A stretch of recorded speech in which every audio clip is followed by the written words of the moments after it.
And that was Uncle Bob singing Birds and the Bees. And today we are talking about humans and pets, and the fact that pets can have lots of physical and mental and emotional impacts on humans in a positive way, and that's why they're used in a therapeutic setting often. And the next up on my list of ways in which pets can be used in medical and therapeutic settings is therapies for disabled patients. And this is something that has become quite big actually over the last decade or so. I can actually remember when I first heard about this, and since then you see these programs emerging all over the place. And one of the most popular of these is horse riding. And horse riding has been studied pretty extensively actually, and is found to have a number of beneficial impacts on patients. So, for one thing, you have patients that are building relationships with the horses, and often this is particularly appealing and useful in patients with autism. And these individuals often have difficulty making connections with humans, but they seem to be able to do it much more easily with horses. And so here you have them able to build a relationship and kind of have this give and take for the first time, or one of very few instances in which they're able to do this. And that can help them then take that kind of interaction and then apply it to humans and deal better with humans in the future. Also, going into these locations, the horse stables, changes the environment and provides new stimuli, and the patients are asked to do things that they've never done before, and this seems to be quite beneficial for stimulating them in different ways and getting them used to different settings. And they're able to cope with that because they do have this bond with the horse, and so it helps them calm down a bit and not be overwhelmed by all these changes. There are also the physical challenges associated with the new movements and the formation of new muscles. And some patients have said that being able to ride a horse and working on that kind of core strength and the coordination between the arms and the legs and the midsection of the body, all of that can then translate into being able to do certain things physically in kind of a real world setting as well. So whether that's getting dressed or just walking down the street or whatever, it does seem to improve strength and coordination just in general. And as I said, there are improvements in lots of characteristics, so not just these physical things, but also communication, so being able to speak more easily, focus, being able to concentrate on a given task, engaging with humans, as I mentioned before, actually following directions, and all of these things, a lot of people have reported, can actually help these autistic patients or whatever other patients develop sort of an awareness of health and safety and routines that then improves their everyday lives. And the physical aspects of this have also been useful for patients who are physically disabled and are trying to learn how to coordinate themselves again, perhaps after the loss of a limb or after some sort of a neurological problem that makes it more difficult to have muscle memory and to coordinate all four limbs at once. So there are lots of different reasons why these horse therapies can be quite useful for patients with various types of disabilities. And there's preliminary work that has been comparing therapy programs with horseback riding to those with other types of therapies.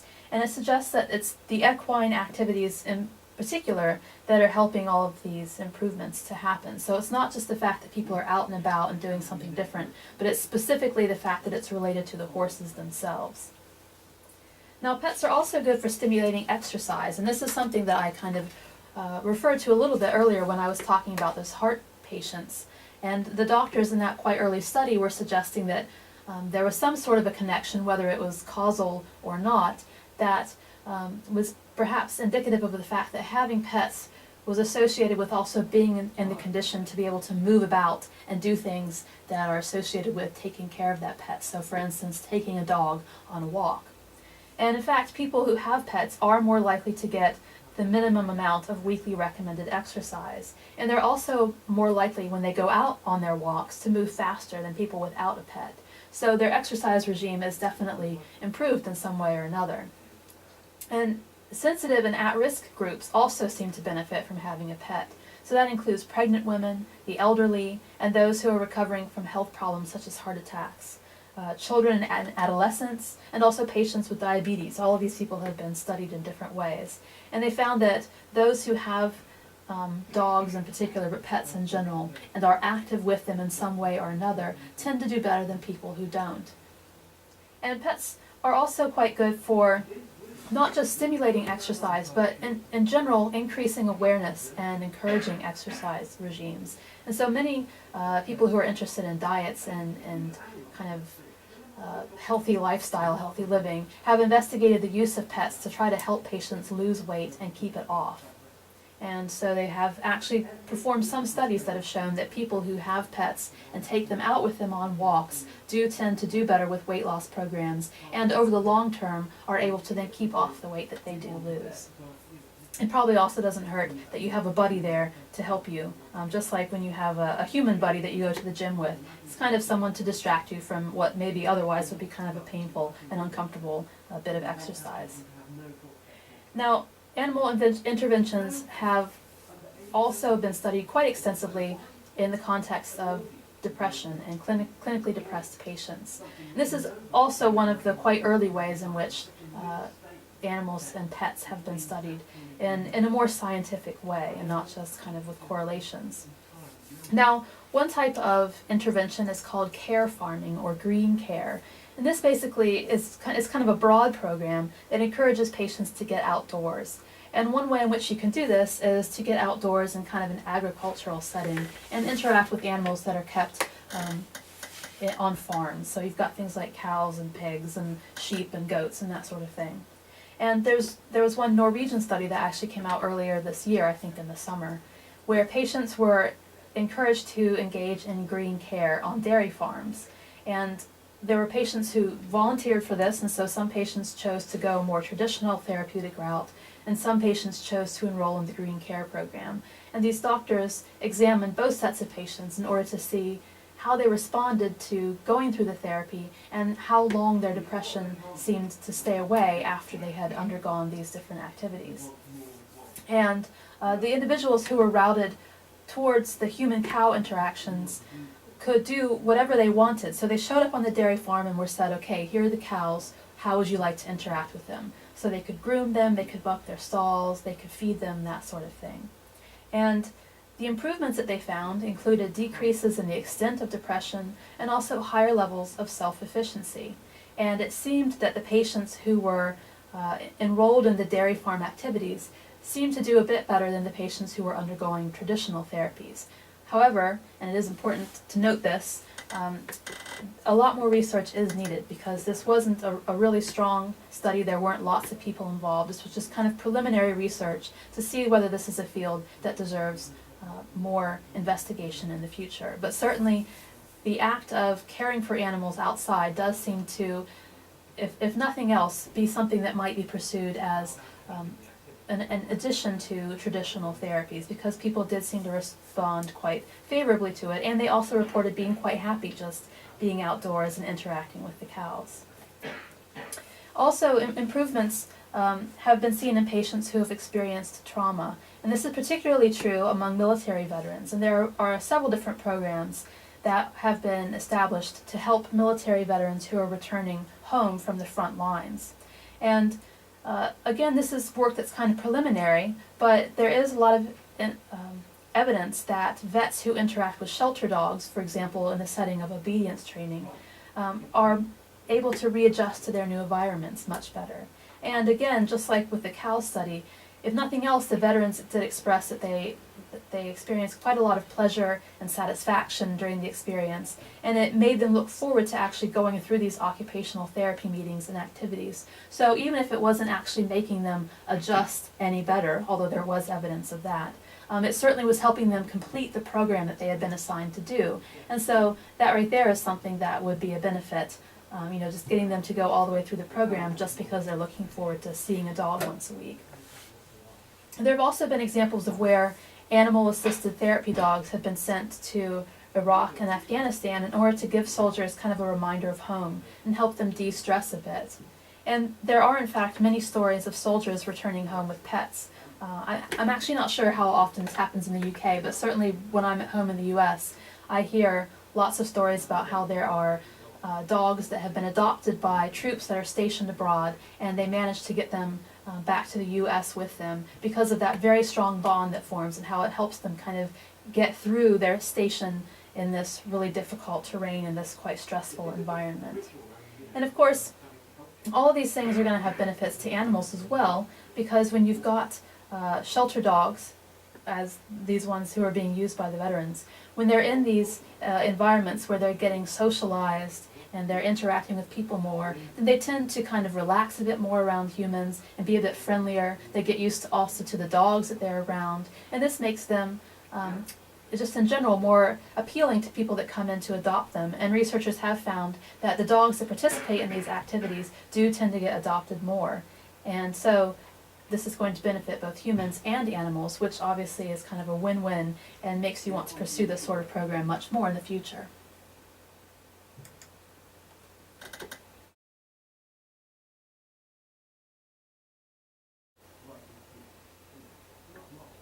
That was Hugh Laurie singing Police Dog Blues.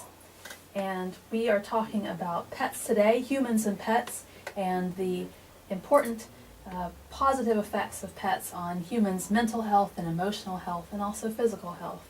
And what's really interesting is that pets actually have been found to not only impact all of the things I just mentioned, but also have some wider social effects as well. And I should emphasize again that this is quite preliminary stuff and it's a lot of correlations, but it's intriguing nonetheless because it suggests some interesting things that are maybe worth looking into in the future. So, for one thing, pets appear to function as social capital.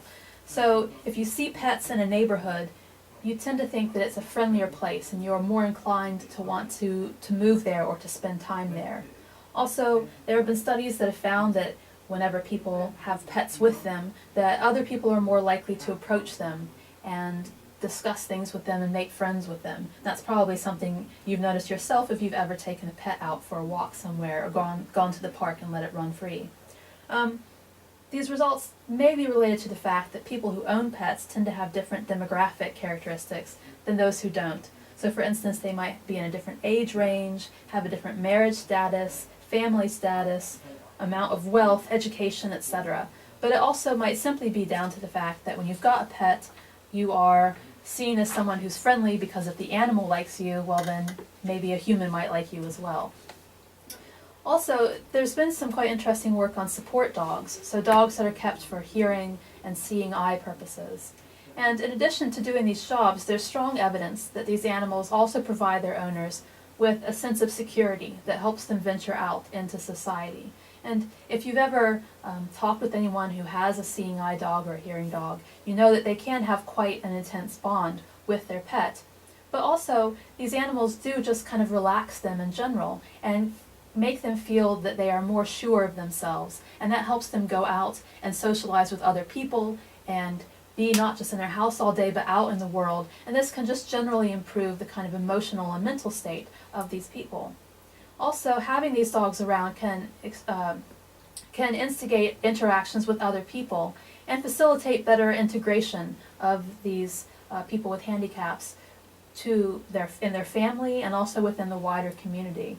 Now, obviously, if you have seen these dogs out in public, you know that many of them wear signs that say, "Please don't interrupt me, don't pet me, don't stop me, I'm in the middle of doing my business." And that's true. It is a bad idea to just wander up and start petting an animal that's trying to guide its human somewhere.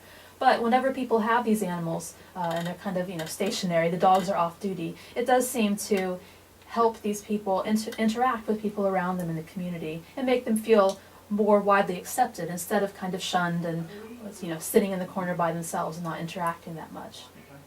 And something similar is seen with homeless people who have pets. Now, owners are often criticized for not giving the pets a real home, quote unquote, and potentially not providing them with enough food or care. But some people have gone out and canvassed these homeless individuals who have pets and have asked them about their own views and activities and care practices.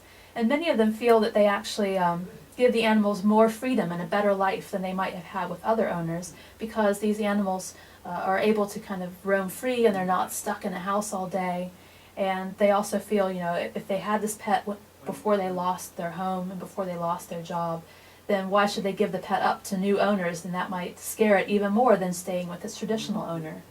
And also, many of these people have indicated that they feed their animals before they feed themselves.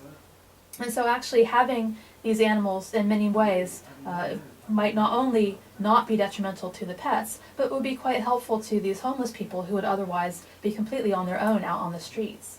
And there is some evidence also that having pets might even help them get more handouts because they attract attention from passers-by who are concerned about the animals more than they're concerned about the people, and so they're prompted to give money a bit more, which is kind of an interesting social and ethical consideration.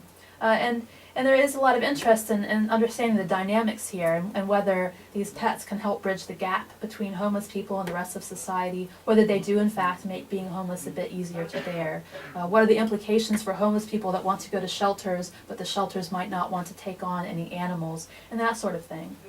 So all these are quite important issues, obviously, for policy, as well as just for understanding kind of how these things function and impact particular individuals.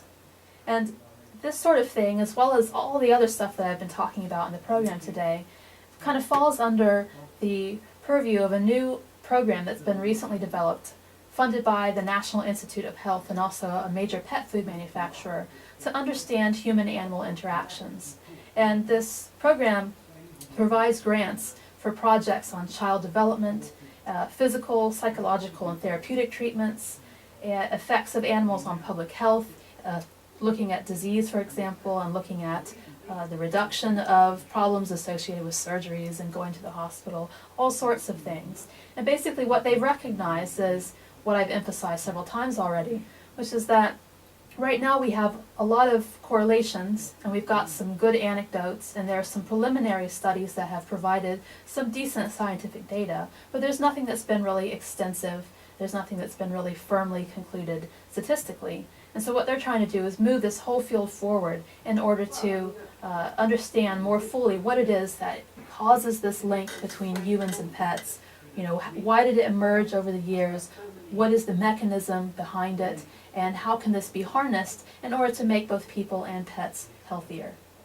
And on that pleasant note, I will close for the day. And I'll also mention that I have several websites that are related to these topics, and I will be posting those on the Wildside webpage. There are also some great places that do the kind of therapy things that I've mentioned that run completely on donations. And so I'll post a couple of those links as well in case you're interested in these pet therapy programs and would like to donate some time or some money, or just interested in finding out a bit more about how they work. And for now, I believe that's all, and so we'll end today with him singing Horsey.